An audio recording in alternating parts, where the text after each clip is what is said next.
салому хабар аз хатлон бо мунавваршои зафар манзури шумо. имрӯз 4 феврали соли 2026. инак таваҷҷӯҳ намоед ба сархати хабарҳо.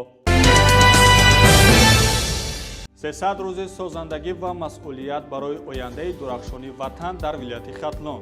дар левакан меҳмонхонаи сайёҳ сохта мешавад.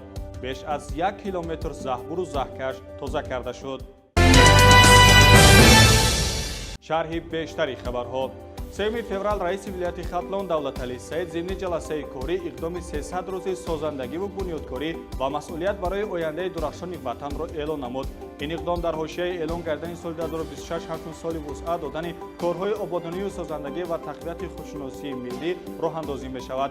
таъкид гардид ки ҳар як шаҳрванд бояд дар ободонӣ ва тозагии муҳити зист саҳми фаъол гузорад. дар доираи омодагӣ ба 35-солагии истиқлоли давлатӣ дар вилояти хатлон ба ҷои 6260 иншооти пешбинишуда 6640 иншоот бунёд гардида нақша бо 106% иҷро шудааст.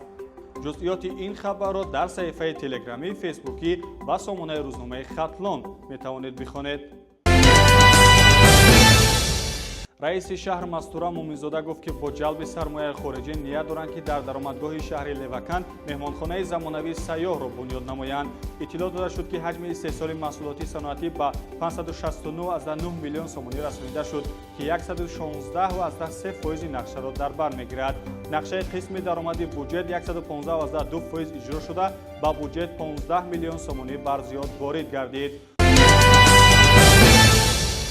дар деҳаи гулрези яки ҷамоати деҳоти ҳалеварди ноҳияи ҷалолиддини балхӣ бо ташаббуси сокинони маҳалла корҳои кандаву тозакунии заҳбуру заҳкашҳо бо маром идома дошта ба беҳтар намудани ҳолати обгузаронӣ, пешгирии обхезӣ ва ҳифзи заминҳои кишоварзӣ равона гардидааст. сокинон бо ҳисси баланди масъулият ва рӯҳияи ҳамбастагӣ дар ин иқдоми муҳими ҷамъиятӣ фаъолона иштирок менамоянд. тибқи иттилои масъулин то имрӯз зиёда аз 1 километр заҳбуру заҳкашҳо тозаву озода гардида 500 метри он бо корҳои бетонрезӣ мустаҳкам карда мешавад ки ин ба устуворӣ ва истифодаи дарозмуддати иншооти обрасонӣ мусоидат хоҳад кард.